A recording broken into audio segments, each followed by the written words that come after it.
Hello everyone, my self मंथन पटेल। आप लोगों का फिर से एक बार स्वागत है मेरे चैनल कैम टीवी पे। बच्चों, नंबर सिस्टम कर रहे थे क्लास 9 के अंदर। एक्सरसाइज नंबर 1.2, 1.3, 1.1 सब खत्म कर दिया था। 1.3 जो लेंथी एक्सरसाइज थी उसके एंड पे मैंने आपको कहा था कि 1.4 एक्सरसाइज नहीं करनी है, क्योंकि एग्जाम के पॉइंट ऑफ व्यू से भी कुछ काम का नहीं है और अंडरस्टैंडिंग जो उसके अंदर दी गई है, जो समझाया गया है, वो तो मैंने आपको पहले समझा दिया गया है। विजुलाइज करना है नंबर को कैसे स्ट्रेच कर सकते हैं, लेकिन वो करने की कोई जरूरत नहीं है। डायरेक्ट करते हैं एक्सरसाइज नंबर 1.5। आपको 1.4 आपकी बुक के अंदर भी लिखने की जरूरत नहीं है, ठीक है ना। वैसे 10th के पॉइंट ऑफ व्यू से जो काम का था वो तो हमने 1.3 में ले ही लिया है, लेकिन अब जो टॉपिक है, ये जो टॉपिक आगे भी बहुत काम में आएगा और इस स्टैंडर्ड 9th के अंदर की जो एग्जाम होगी उसके अंदर भी आपको बहुत काम में आएगा। ठीक है, चलिए चालू करते हैं। 1.5 first question, classify the following number as rational और इरेशनल। रेशनल है कि इरेशनल, वो आपको क्लासिफाई करना है। मैंने आपको अगले लेक्चर में सिखा दिया कि किस तरीके से आप क्लासिफाई करोगे। First question 1 minus root 5। Question number 1, classify is the rational और irrational. Question number 1, 2 minus root 5। ठीक है, चलिए 2 माइनस रूट 5 वो आपको दिया गया है, उसको क्लासिफाई करना है कि रेशनल है कि नहीं है। देखिए यहाँ पे 2 है, परफेक्ट है, लेकिन रूट 5 है। मैंने आपको एक चीज बताई थी, किसी का भी फ्रैक्शन पावर हो, रूट 5 का मतलब क्या, रूट 5 यहाँ पे सिर्फ आपको समझाने के लिए लिख रहा हूं। रूट 5 का मतलब क्या, 5⁻², और जिसका भी फ्रैक्शन पावर हो, फ्रैक्शन पावर, वो रेशनल हो सकता नहीं है। क्लियर ना, वो कभी रेशनल नंबर नहीं हो सकता, बराबर। यानी 2 माइनस रूट 5 पूरे टर्म में रूट वाला एक टर्म आ गया, मतलब कि ये जो नंबर हमारा दिया गया है वो रेशनल नंबर है नहीं। तो यहाँ लिखना है नो। क्या लिखना है, no. 2 minus root 5 is 2 minus root 5 is not rational number, is not rational number. ठीक है, चलिए now second number 3 plus 23 in bracket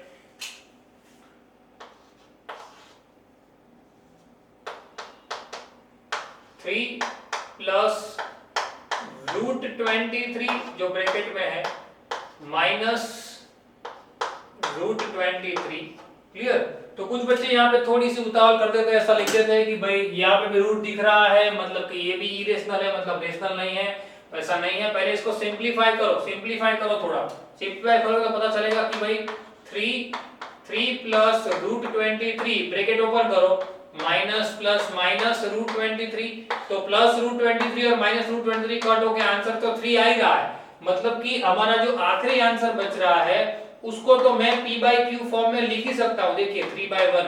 clear ना, मतलब कि ये जो नंबर है वो नंबर मेरा रेशनल नंबर है। क्लियर ना, जैसे ये रेशनल नंबर नहीं था वैसे ये रेशनल नंबर है। लिखना है yes, yes this is the rational number.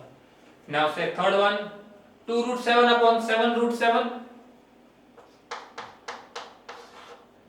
2 root 7 upon 7 root 7। यहाँ पे भी बच्चे क्या कर रहे थे, थोड़ा उतावल लेते थे कि भाई यहाँ पे आ गया, पर नहीं, ऐसा नहीं है। यहाँ पे भी देखिए रूट कट हो जा रहा है। 2 रूट 7 डिवाइड बाय 7 रूट 7 अगर मैं लिखता हूँ, क्लियर, तो क्या हो जाएगा, ये रूट 7 हट जाएगा और क्या आंसर निकल के आ जाएगा सीधा मेरा 2/7, जो कि कौन से फॉर्म में है, जो कि p/q वाले फॉर्म में है। और अगर ये p/q वाले फॉर्म में है तो हम लिख सकते हैं yes, yes it is rational number, ये भाई रेशनल नंबर है। क्लियर। क्योंकि क्वेश्चन में ऐसा हमको दिया गया है कि भाई रेशनल है कि नहीं, वो सिर्फ चेक करो, हम चेक कर रहे हैं बार बार।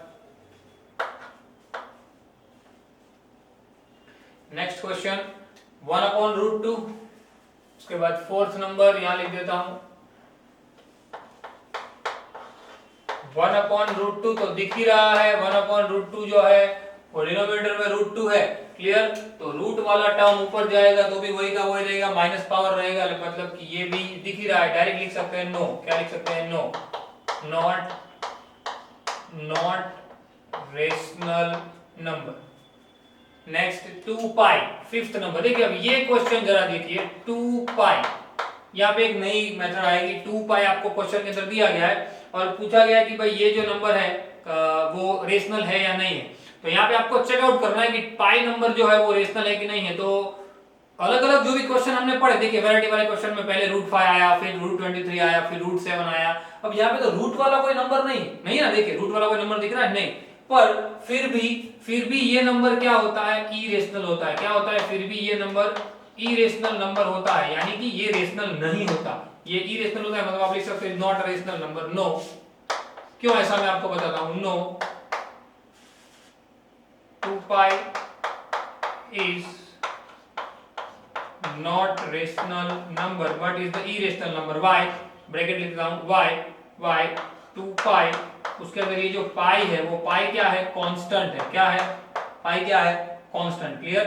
और इसकी वजह से ये रेशनल की जगह पे क्या बन रहा है, इरेशनल नंबर बन रहा है। क्या बन रहा है, रेशनल की जगह पे क्या बन रहा है, इरेशनल नंबर।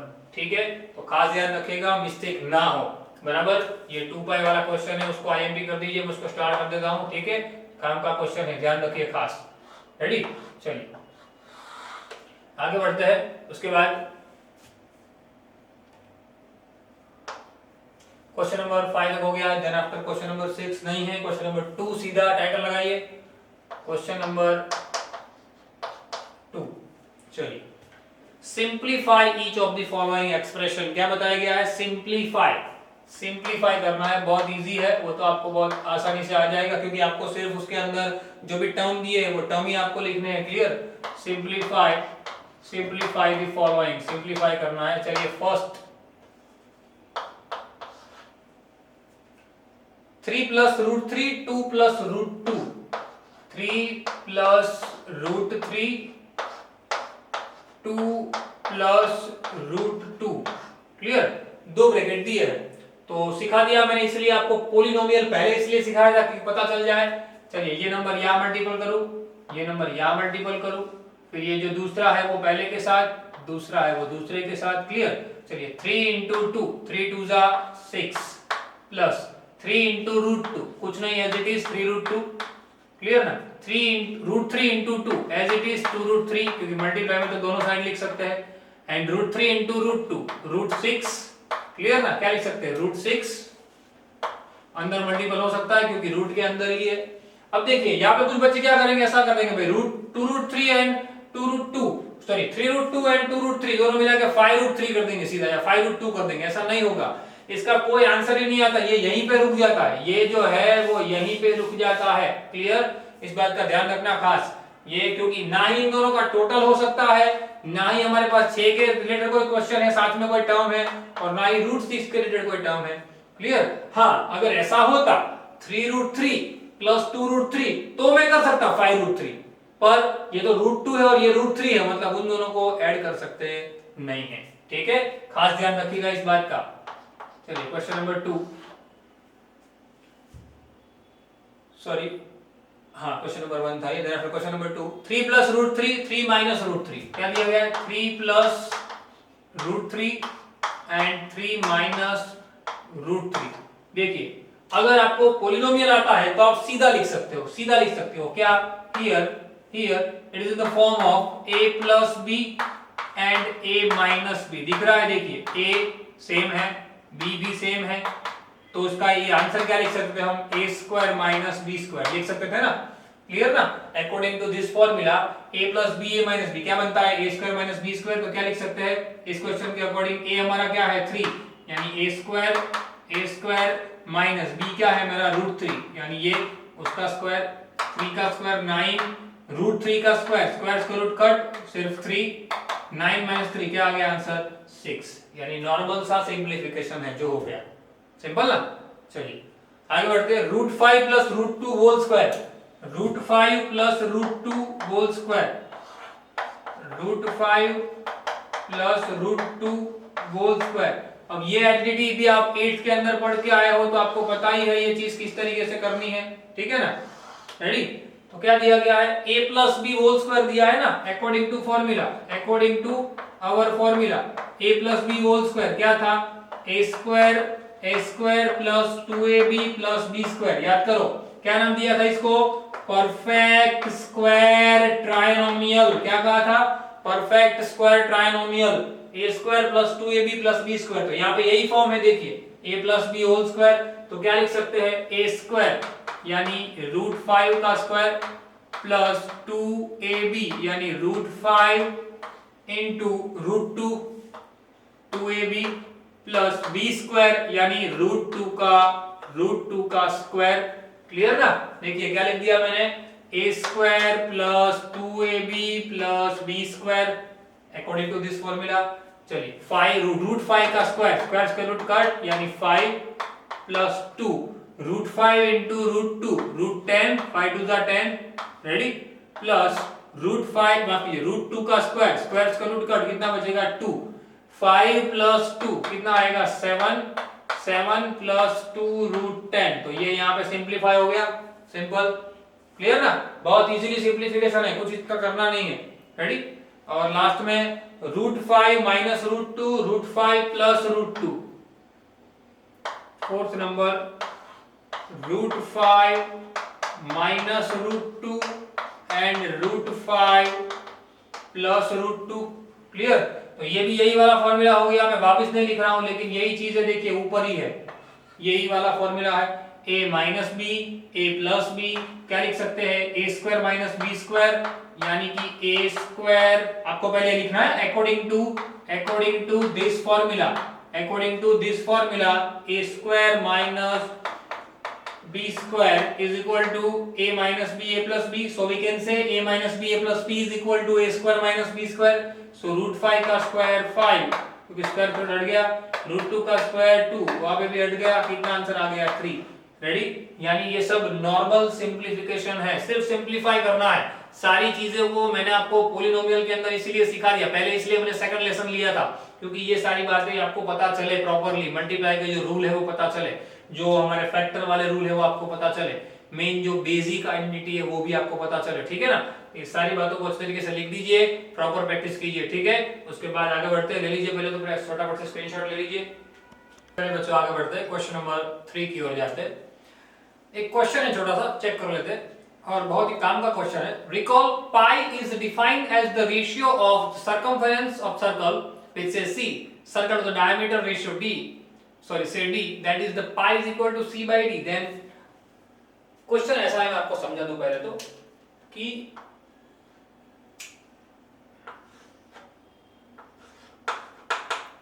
क्वेश्चन नंबर 3 है कि भाई पाई की वैल्यू अगर हम प्रॉपर कोई भी है, जैसे यहाँ पे एज्यूम किया गया c by d like circumference of circle to the diameter, एक ऐसा लिया गया है कि अगर ये p by q फॉर्म है तो पाई तो एक्चुअल में क्या है इरेशनल नंबर, अभी हमने जस्ट कहा कांस्टेंट था इसलिए। क्लियर ना? तो पाई एक्चुअल में इरेशनल नंबर है, तो पाई अगर है इरेशनल पर according to this situation is right in the form of p by q form में है, मतलब कि ये तो रेशनल है, तो ये एक प्रकार का क्या हुआ कॉन्ट्रडिक्शन हुआ। कॉन्ट्रडिक्शन नाम का वर्ड आएगा 10th में, कॉन्ट्रडिक्शन यानी कि कॉन्ट्रडिक्शन मतलब क्या कि जो आप एज्यूम करते हो उससे उल्टी बात बन गई। लाइक जैसे हम एज्यूम करते हैं, जैसे हमको पता है यूनिवर्सल ट्रूथ क्या है सन राइज इन ईस्ट, पर हम जैसे एज्यूम करें suppose sun rise in west. Clear ना? Suppose sun rise in west और हम कुछ कैलकुलेशन करें और कहे कि भाई हाँ आवर अजम्पशन इज रॉन्ग, हम कैलकुलेट करते ऐसा कैलकुलेट करते कि भाई सन राइज इन वेस्ट, पर वो तो कॉन्ट्रडिक्शन हो गया। कॉन्ट्रडिक्शन का मतलब क्या भाई, वो तो क्या है झूठ है, ये तो हम ऐसा हो ही नहीं सकता, sun always rise in east. Clear ना? वैसे ही पाई तो क्या है फिक्स्ड है कि पाई इरेशनल ही होता है, पर अकॉर्डिंग टू आवर क्वेश्चन वो p by q फॉर्म में है, मतलब वो रेशनल है, रेशनल हुआ तो ये तो कॉन्ट्रडिक्शन हुआ। तो इस कॉन्ट्रडिक्शन को सॉल्व कैसे करोगे, एक छोटा सा क्वेश्चन है, सिर्फ आपको ओरली बता दूं, ये भी कुछ काम का नहीं है लेकिन आपको ओरली बता दूं कि यहाँ पे जो पाई की वैल्यू है वो मैथमेटिकली जब हम कैलकुलेट करते हैं अलग अलग प्रकार की जो भी वैल्यू उसकी, जैसे 22/7 लेते हैं या 3.14 लेते हैं, तो कैलकुलेट करते हैं जब हम पाई की वैल्यू, तो वो मेजरमेंट अप्रॉक्स होते हैं। ये मेजरमेंट क्या होते हैं अप्रॉक्स होते हैं। क्लियर? अप्रॉक्स मेजरमेंट होते हैं, इसीलिए वो रेशनल तो कभी पॉसिबल हो ही नहीं सकता। ये जो वैल्यू होती है ना वो अप्रॉक्स वैल्यू होती है, इसलिए तो उनको इरेशनल नंबर कहते हैं। वो कांस्टेंट है, क्या कांस्टेंट है, और वो अप्रॉक्स वैल्यू है, कोई फिक्स्ड वैल्यू नहीं है। कांस्टेंट है वो बात सही, पर इसको मेजरमेंट करते वक्त हम पाई की वैल्यू जो रखते हैं वो अप्रॉक्स वैल्यू रखते हैं। ठीक है? हालांकि ये पॉइंट, ये जो क्वेश्चन है उसका कुछ काम है नहीं, तो आप दिमाग में ऐसा लग रहा है कि सर ये समझ में नहीं आ रहा, कोई बात नहीं, सिर्फ देखने के लिए एक बार देख लो कि फाई जो है एक्चुअल में होता है ई रेशनल, बस इतना याद रखो तो भी बहुत है। ठीक है, चलिए आगे बढ़ते हैं। क्वेश्चन नंबर 4, अब यहां से ध्यान रखना ये क्वेश्चन बहुत ही काम के रहेंगे। क्वेश्चन नंबर 4 मोस्ट टाइम भी कर दीजिए आपके एग्जाम के लिए, clear. And question number 5, represent under root 9.3 on number line, represent under root 9.3, represent under root 9.3 on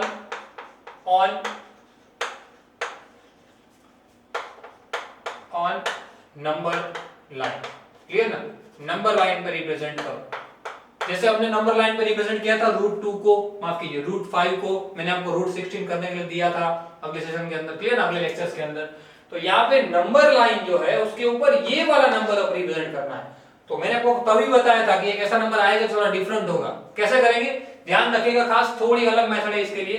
9.3 पहले तो दिया हुआ है, तो सबसे पहले आप क्या कीजिए 9.3 सेंटीमीटर की एक लाइन बना दीजिए, क्या 9.3 ए से लेके, मैं उसको नाम देता हूं ए बी, और ये ले लीजिए कितना 9.3 सेंटीमीटर, क्लियर। और इतना लेने के बाद 1 सेंटीमीटर और आगे बढ़ा दीजिए, 1 सेंटीमीटर और एक्सटेंड कर दीजिए, यहां तक किया, ये यहां तक था, अब 1 सेंटीमीटर हमने क्या कर दिया 1 सेंटीमीटर और बढ़ा दिया, रेडी। उसको मैं नाम दे देता हूं सी, क्या नाम दे देता हूं सी। फिर से एक बार समझिए क्या करना है, हमें लेना है ए से लेके बी तक कितना लेना है 9.3, रेडी। उसके बाद 1 सेंटीमीटर क्या करना है उसके अंदर बढ़ोतरी। अब ए और सी का क्या ले लीजिए परपेंडिकुलर बाइसेक्टर, मतलब कि डिवाइड बाय 2, डिवाइड बाय 2, जैसे कि 9.3 प्लस 1 यानी कितना हो गया 10.3, 10.3 का आधा कितना लेना है 10.3 का आधा, यहां पे उसको मिड पॉइंट नाम दीजिए, उसको दीजिए नाम m, क्या नाम दीजिए m। जैसा बोल रहा हूं वैसे करते जाइए, फिर से बोल रहा हूं एक बार, क्या करना है सबसे पहले लाइन ड्रॉ कीजिए AB, उसके बाद BC 1-1 सेंटीमीटर एक्सटेंड कीजिए, उसके बाद उसका मिड पॉइंट रखिए। अब यहाँ पे राउंडर की नोक रखिए, यहाँ पे राउंडर की नोक रखिए, और ये राउंड है, जैसे कि ये राउंडर की नोक है, यहाँ पे नोक रखिए, ये पेंसिल है, और A तक का डिस्टेंस लीजिए, यहाँ से कितना डिस्टेंस लीजिए A तक का, और ऐसे एक हाफ सर्कल ड्रॉ कीजिए, ऐसा, क्लियर। ऐसा एक हाफ सर्कल ड्रॉ कीजिए, कैसा जैसे मैंने यहाँ पे ड्रॉ किया वैसा सेम एक हाफ सर्कल ड्रॉ कीजिए यहाँ पे, चलिए कर दिया, क्लियर। ये हाफ सर्कल ड्रॉ कीजिए, फिर से एक बार स्टेप दोहरा रहा हूं, पहले क्या 9.3 सेंटीमीटर की लाइन 1 सेंटीमीटर एक्सटेंड कीजिए, m को मिड पॉइंट बताइए, यानी कि मिड पॉइंट लेंगे जब तब ये आएगा, ये जो डिस्टेंस आएगा ये डिस्टेंस, हालांकि उसका कुछ काम नहीं है लेकिन फिर भी बता देता हूं, ये जो डिस्टेंस आएगा वो कितना आएगा 10.3 का आधा आएगा, 10.3 का आधा, रेडी ना, जो भी आता है वो, क्लियर। चलिए अब यहाँ पे जो B दिख रहा है वो B से एक परपेंडिकुलर लाइन ड्रॉ कीजिए, यानी कि जितनी ऊपर जा सकती है उतनी, जैसे कि मैं B से एक लाइन ड्रॉ कर रहा हूँ, सीधी लाइन ये रही, देखिए परपेंडिकुलर लाइन ड्रॉ कर दी मैंने B से, रेडी। ये देखिए ये B से एक लाइन ड्रॉ हो गई जो परपेंडिकुलर है, रेडी। एक्चुअली में ऊपर तक खींचनी है, ऐसे एक एरो कर दीजिए, रेडी। एक रे बना दीजिए तो भी चलेगा, रे कह सकते हो आप उसको, एक लाइन बना दी हमने।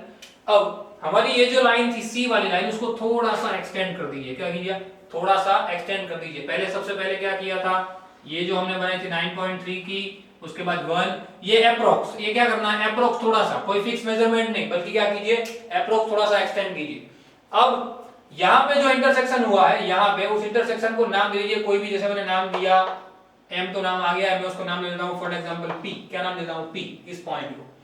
अब यहाँ पे राउंडर की नोक रखिए B के ऊपर, और यहाँ तक आप मेजरमेंट लीजिए, यहाँ तक, क्लियर, समझ में आई बात। और यहाँ से एक आर्क लगाइए ऐसे इस लाइन के ऊपर, रेडी। यहाँ से कैसे इस लाइन के ऊपर ऐसे एक आर्क लगाइए, और वो आर्क जहां पे इंटरसेक्ट करती है वो आर्क, वो पॉइंट मेरा होगा अंडर रूट 9.3, क्या होगा अंडर रूट 9.3, समझ में आई बात, क्लियर। इस तरीके से ड्रॉ करना है, ध्यान रखिएगा बच्चों मिस्टेक ना हो, आपको स्टेप्स भी लिखने हैं, आपको कंस्ट्रक्शन यहाँ पे जो दिया है उस कंस्ट्रक्शन का स्टेप भी लिखना है। क्या करना है फिर से एक बार समझा दूं, पहले तो ये 9 सेंटीमीटर, सबसे पहले क्या करना है, सबसे पहले ये ए बी बनाइए 9.3, फिर 1 सेंटीमीटर एक्सटेंड कीजिए, फिर एक परपेंडिकुलर लाइन, माफ कीजिए, फिर मिड पॉइंट लीजिए AC का मिड पॉइंट लीजिए, फिर यहाँ पे राउंडर बना रखिए, एक सर्कल बनाइए, हाफ सर्कल, फिर एक लाइन ऐसे स्ट्रेट ड्रॉ कीजिए जो ऊपर इंटरसेक्ट करेगी पी पे। कौन से इंटरसेक्ट करेगी? पी पे।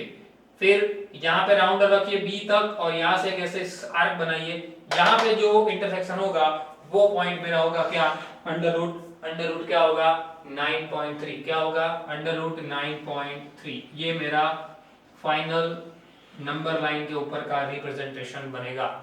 सिंपल, समझ में आई बात? क्लियर? अभी भी समझ में ना आया हो तो वीडियो में वापस जाइए, वीडियो को बार बार देखिए, धीरे धीरे पुश करते करते देखिए। भाई पहले सर ने क्या ड्रॉ किया, पुश कीजिए, उसके बाद आप ड्रॉ कीजिए, धीरे धीरे आपको समझ में आ जाएगा। ठीक है? और यहाँ पे आपको स्टेप भी लिखने हैं, जो आप ड्रॉ करते हो वैसे ही स्टेप आपको लिखने हैं। ठीक है, चलिए आगे बढ़ते हैं। क्वेश्चन नंबर 4 के बाद क्वेश्चन नंबर 5 की ओर जाते हैं। क्वेश्चन नंबर 5 में बताया गया रेशनलाइज द फॉलोइंग नंबर। समझिएगा, अच्छी तरीके से समझिएगा बच्चों, रेशनलाइज का मतलब क्या है? रेशनलाइज यानी क्या? आपको एक बात, चलिए मैं रेशनलाइज सिखाता हूं, लेकिन यहाँ पे थोड़ा डिटेल में सिखाना है। पहले फटाफट से आप ये स्क्रीनशॉट लेके ड्रॉ कर दीजिए, उसके बाद मैं पूरे बोर्ड पे सिखा रहा हूं, कर दीजिए। बच्चों आगे बढ़ते हैं। रेशनलाइज कैसे करते हैं समझिएगा, रेशनलाइज कैसे करते हैं, रेडी?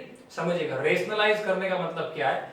एक चीज मैं आपको समझा दूं कि आपको कोई भी क्वेश्चन दिया, पहले एग्जांपल के साथ समझाता हूं। जैसे कि एक क्वेश्चन दिया गया डिवाइड में √2 और कहा गया इसको रेशनलाइज करो। रेशनलाइज का कॉमन मतलब होता है जो डिनोमिनेटर में है वो डिनोमिनेटर में रूट को हटाना। क्या करना? रूट को हटाना। रूट हटाने के लिए क्या करना पड़ता है? जो नंबर मेरे पास है हम वही नंबर से ऊपर नीचे मल्टीपल कर देते हैं, √2 × √2 डिवाइड में 2 आ जाएगा। ऊपर भले रूट रहे पर नीचे से रूट को हटाना, उसको कहते हैं रेशनलाइज। अब ये दो टर्म भी हो सकते हैं, जैसे मैंने किया √2 - 1, तो मैं क्या करूंगा, नीचे ऐसे कर दूं √2 + 1 ऊपर नीचे मल्टीपल कर दूंगा, मतलब मैंने बाहर से कुछ डाला नहीं है, मैंने तो कट हो जाने वाला है, लेकिन एक्चुअल में ये फॉर्मूला बन जाएगा। देखिए a - b a + b, clear ना? a - b a + b ऐसा फॉर्मूला बन जाएगा और इसी के बेसिस पे हम आगे बढ़ेंगे। रेडी? तो वो बन जाएगा √2 वो जो बनेगा 2, यानी कि रूट वहां से हट जाएगा। ठीक है, उसको कहते हैं रेशनलाइज करना। रेशनलाइज इन द सेंस क्या? ऊपर नीचे मल्टीपल करना, जो डिनोमिनेटर है वो नंबर का रूट हटाने के लिए। ठीक है, चलिए करते हैं तो आपको ज्यादा पता चलेगा। क्वेश्चन के अंदर जो दिया गया है,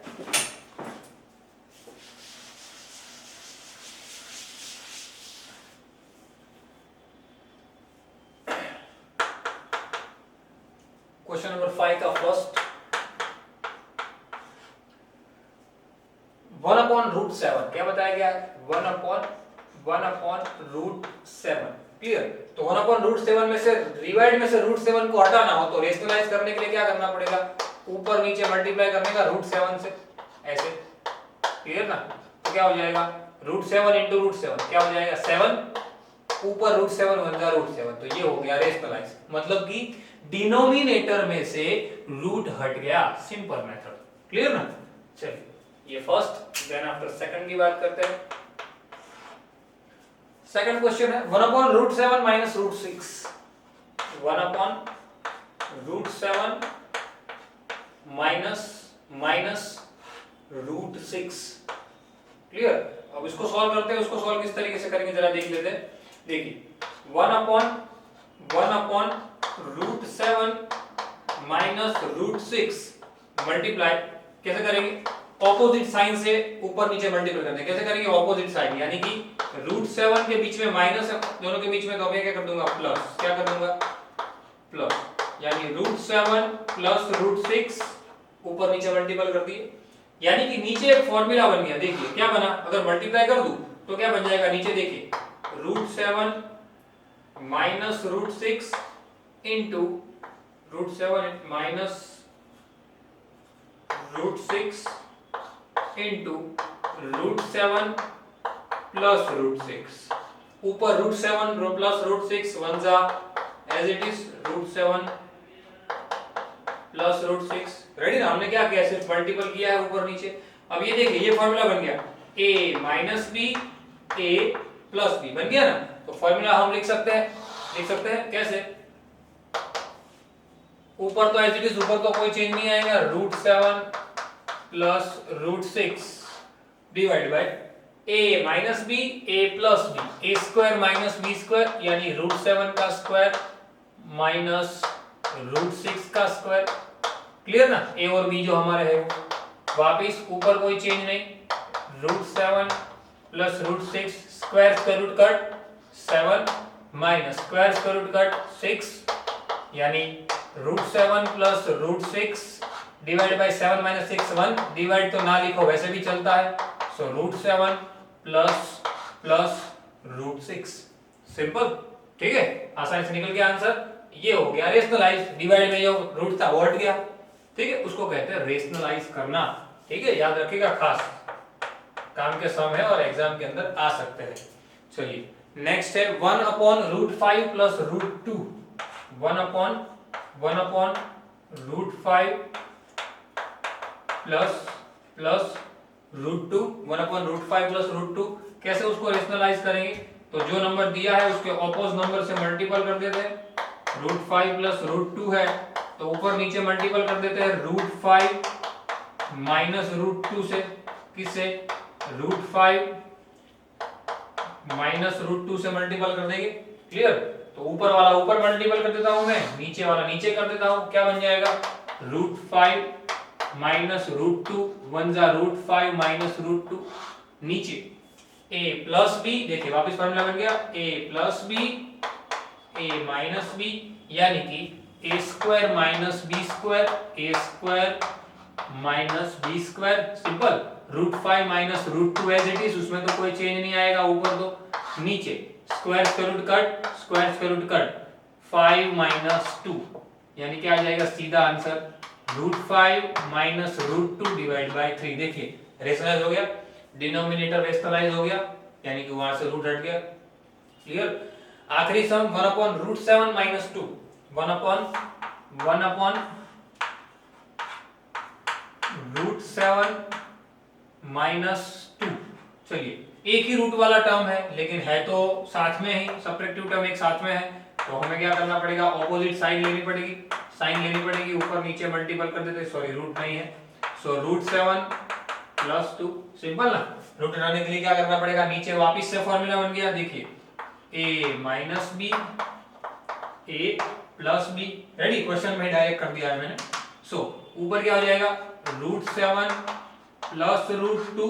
क्लियर ना? √7 प्लस √2 एज इट इज, माफ कीजिए √2 नहीं है 2, और नीचे a minus B, a plus B, a square minus B square, क्योंकि 2 तो रूट में है नहीं। So equal to √7 plus 2 1 divide by square root cut 7 minus 2 2 जा 4, यानी आंसर निकल के आ गया √7 plus 2 divide by 7 minus 4 3। Clear? तो ये हो गया रेशनलाइज, सिंपल। तो यहाँ पे हमने देखिए बच्चों जो भी क्वेश्चन दिए थे वो क्वेश्चन आगे तो कोई है नहीं, जो भी क्वेश्चन दिए थे सारे क्वेश्चन रेशनलाइज कर दिए। ठीक है, याद रखिएगा आज के लेक्चर में हमने जो भी पढ़ा है, इस पूरी एक्सरसाइज के अंदर आपने जो भी पढ़ा है बहुत ही इंपॉर्टेंट है। क्लियर? खास करके जो नंबर लाइन पर रिप्रेजेंटेशन था वो बहुत आईएमपी है, बहुत काम का है। ठीक है, खास करके ये जो सम है वो भी बहुत काम के है। सो सारे सम की प्रॉपरली 2 टाइम प्रैक्टिस कीजिएगा। जितना ज्यादा प्रैक्टिस आप खुद से करोगे उतना ही आपके लिए ज्यादा बेटर रहेगा। ठीक है, मिलते हैं अगले लेक्चर के अंदर नए एक्सरसाइज के साथ। Till then, thanks a lot.